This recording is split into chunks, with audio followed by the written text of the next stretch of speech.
नमस्कार दोस्तों, स्वागत है आपका हमारे चैनल समाज की बात बाय आर्या में। मैं हूं आपका अपना चंदन भारद्वाज। दोस्तों, कभी कभी हम अपनी जिंदगी में थक जाते हैं, शरीर से नहीं मन से। रोज काम, रोज जिम्मेदारी, रोज समझौता। फिर लगता है जैसे कुछ अधूरा रह जाता है, जैसे हम चल तो रहे हैं पर किसी और के रास्ते पर। हम कहते हैं सिस्टम खराब है, इस देश में कुछ नहीं बदलेगा, मैं अकेला क्या ही कर सकता हूं। पर इतिहास हमसे एक अलग सवाल पूछता है, अगर हर पीढ़ी यही कहे तो बदलाव कब आएगा। इसीलिए आज ये वीडियो किसी एक व्यक्ति के बारे में नहीं है, ये खुद से पूछने का आईना है। ये कहानी है सुभाष चंद्र बोस की, और इस कहानी का उद्देश्य सिर्फ नेताजी को याद करना नहीं, अपने आज को समझना है। तो चलिए शुरू करते हैं इस यात्रा को।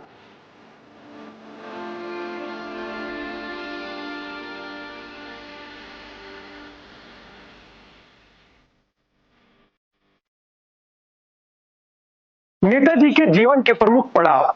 23 जनवरी 1897, कटक, बंगाल प्रेसिडेंसी।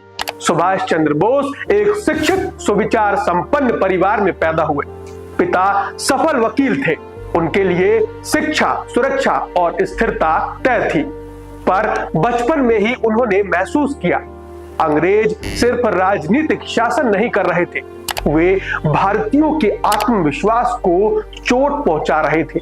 स्कूल के दिनों में अथॉरिटी के सामने बिना सोचे झुकना उनके स्वभाव में नहीं था।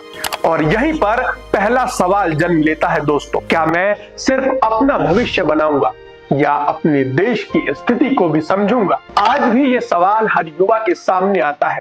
फर्क सिर्फ इतना होता है, कुछ लोग सवाल दबा देते हैं और कुछ लोग उसे अपना मार्ग बना लेते हैं। 1919-1920 इंग्लैंड। दोस्तों, सुभाष चंद्र बोस ने Indian civil service ICS clear कर ली थी। उस समय आईसीएस सिर्फ नौकरी नहीं थी, वो शक्ति, इज्जत और पूरी जिंदगी की सुरक्षा का प्रतीक थी। लेकिन 1920 में उन्होंने इस्तीफा दे दिया। ये गुस्से का फैसला नहीं था, ये भावुक निर्णय नहीं था, ये कर्तव्य पर आधारित निर्णय था। उन्होंने लिखा है, मैं एक गुलाम देश के लिए शासन का हिस्सा नहीं बन सकता। और दोस्तों, यहाँ भगवत गीता का सार जीवित होता है, फल का त्याग करके कर्म को चुनना। आज हम अक्सर पूछते हैं, इससे मुझे क्या मिलेगा, लेकिन नेताजी ने पूछा, इस समय मुझसे क्या किया जाना चाहिए। 1921 से कांग्रेस के साथ काम किया। ये सिर्फ नेता नहीं थे, ऑर्गेनाइजर थे। मास मोबिलाइजेशन, युवाओं को अनुशासन, जमीनी संगठन। उनके लिए राष्ट्रवाद सिर्फ भावना नहीं थी, व्यवस्था भी थी। 1938 हरिपुरा शासन, नेताजी कांग्रेस के अध्यक्ष चुने गए। उनका विचार स्पष्ट था, ब्रिटिश अपनी मर्जी से सत्ता नहीं छोड़ेंगे, देश को आर्थिक, औद्योगिक और संगठनात्मक रूप से मजबूत करना होगा।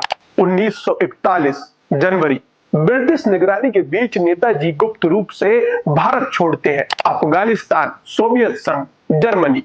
ये पलायन नहीं था दोस्तों, ये रणनीतिक कदम था। 1943 दक्षिण पूर्वी एशिया, आजाद हिंद फौज का पुनर्गठन। आईएनए का सबसे बड़ा योगदान सैनिक जीत हार में नहीं था, यह था भारतीय सैनिकों का आत्मविश्वास, भारतीय नेतृत्व के नीचे भारतीय सेना, और ये संदेश कि भारत अपना भविष्य स्वयं निर्धारित कर सकता है।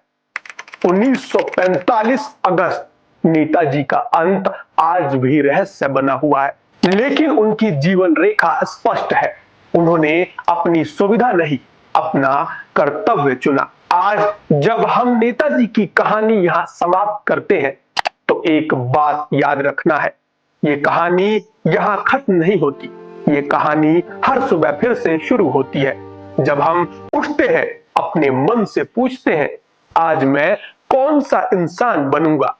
नेताजी ने कभी ये नहीं पूछा लोग क्या कहेंगे, रिजल्ट क्या होगा, इतिहास मुझे कैसे याद रखेगा।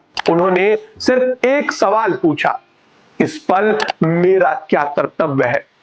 और जब जवाब कठिन निकला तो उन्होंने रास्ता नहीं बदला, खुद को मजबूत किया। दोस्तों, मिडिल क्लास थकी हुई है, जिम्मेदारियां और अनिश्चित भविष्य से। युवा के पास शक्ति है पर दिशा की कमी है।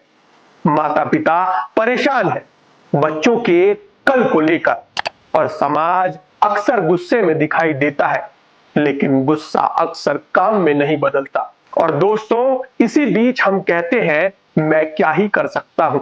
नेताजी का जीवन इसी प्रश्न का शांत और दृढ़ उत्तर है। तुम जो हो वही काफी हो, बस अपना कर्तव्य पूरा करो। तुम सेना में नहीं हो, पर तुम ईमानदार नागरिक हो सकते हो। तुम नेता नहीं हो, पर तुम सच के साथ खड़े हो सकते हो। तुम क्रांति नहीं ला सकते, पर तुम समझौता करना बंद कर सकते हो। अगर हम सच में नेताजी को याद करना चाहते हैं, तो उनकी तस्वीर पर फूल चढ़ाना काफी नहीं है। उनकी सबसे बड़ी श्रद्धांजलि होगी गलत देखकर चुप न रहना, अपने काम में ईमानदार रहना, अपने बच्चों को साहस सिखाना, अपने समाज के लिए जिम्मेदार बनना। क्योंकि देश सिर्फ सीमा पर खड़े सैनिकों से नहीं बनता, देश घर के अंदर खड़े नागरिकों से बनता है। 1897 में एक बच्चा पैदा हुआ, 1920 में एक युवा ने सुविधा छोड़ी, 1943 में एक नेता ने सोई हुई आत्मा को जगाया, और आज इतिहास हमसे बड़े नारे नहीं मांग रहा, वो हमसे सिर्फ एक चीज मांग रहा है, जिम्मेदारी। जिम्मेदारी अपने काम की, जिम्मेदारी अपने परिवार की, जिम्मेदारी अपने समाज की, जिम्मेदारी अपने देश की। नेताजी ने कभी ये दावा नहीं किया कि उन्होंने भारत को अकेले आजाद करा दिया, पर ये सच है, उन्होंने भारत को खुद पर विश्वास करना सिखा दिया। और जब एक राष्ट्र खुद पर विश्वास कर लेता है, तो उसकी आजादी सिर्फ समय का प्रश्न रह जाती है। आज हम सबसे वही शांत प्रश्न पूछा जा रहा है, क्या हम अपना कर्तव्य पहचान रहे हैं? दोस्तों, यही समाप्त होती है आज की ये खास कड़ी, समाज की बात बाय आर्या की। आशा करता हूं नेताजी की ये कहानी आपके मन में कर्तव्य की एक छोटी सी ज्योति जगा गई हो। अगर वीडियो पसंद आया हो तो लाइक जरूर करें, अपने दोस्त परिवार के साथ शेयर करें, और चैनल को सब्सक्राइब करना ना भूलें, ताकि ऐसी ही प्रेरणादायी बातें आप तक हर बार पहुंचती रहे। मैं चंदन भारद्वाज आपसे फिर मिलूंगा अगली कड़ी में। तब तक के लिए जय हिंद, जय भारत, नमस्कार, धन्यवाद।